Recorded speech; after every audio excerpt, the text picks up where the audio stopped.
Hi, good morning. ఈరోజు మనం అందరం ప్రభుత్వ ఉద్యోగానికి ప్రిపేర్ అవుతాం.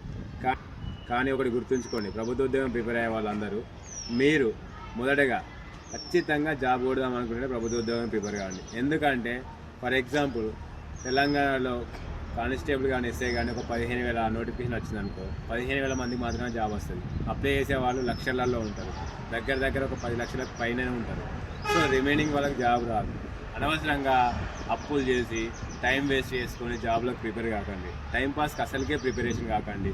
ఏదో ఇంట్లో వాళ్ళ ప్రిపేర్ వాళ్ళనో పక్కింటి నేను కూడా పోవాలి జాబ్ ప్రిపేర్ కావాలని చెప్పేసి జాబ్లో ప్రిపేర్ కాకండి. ఖచ్చితంగా నేను జాబ్ కొట్టాలని సంకల్పం మీలో ఉంటేనే ప్రిపేర్గా. ఎందుకంటే నువ్వు ఒకసారి నోటిఫికేషన్ స్టార్ట్ చేసి ఒక 2 ఇయర్స్ నీ టైం వేస్ట్, నీ మనీ వేస్ట్. అదే నువ్వు కరెక్ట్గా జాబ్ కొడితే నువ్వు పెట్టిన డబ్బుకు నువ్వు పెట్టిన సమయానికి ఒక వాల్యూ ఉంటుంది. లేకపోతే అవి రెండు వృధానే కదా. అదే 2 సంవత్సరాలు నువ్వు బయట వేరే ఉద్యోగం చేస్తూ ఏదో ఒక చిన్నపాటి బిజినెస్ చేస్తే ఆ బిజినెస్ క్లిక్ అయిపోతే ఆటోమేటిక్గా నువ్వు ఫైనాన్షియల్గా స్టేబుల్ కావచ్చు.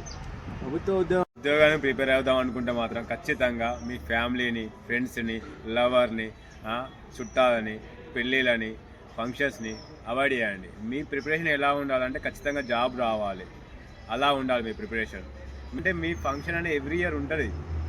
ఫంక్షన్ అనేది ఈ ఫంక్షన్ కాకపోతే ఇంకో ఫంక్షన్ వస్తుంది. నోటిఫికేషన్ మాత్రం ఎవ్రీ ఇయర్ ఉంటుంది. అది ఒకటి మాత్రం గుర్తుంచుకోండి.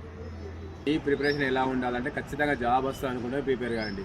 నా సజెషన్ ఏంటంటే ఫ్రెండ్స్ చెప్పారని, ఫ్యామిలీ చెప్పారని కాకుండా నువ్వు జాబ్ కొడదామని మనసులో ఉంటేనే ప్రిపేర్ కాండి.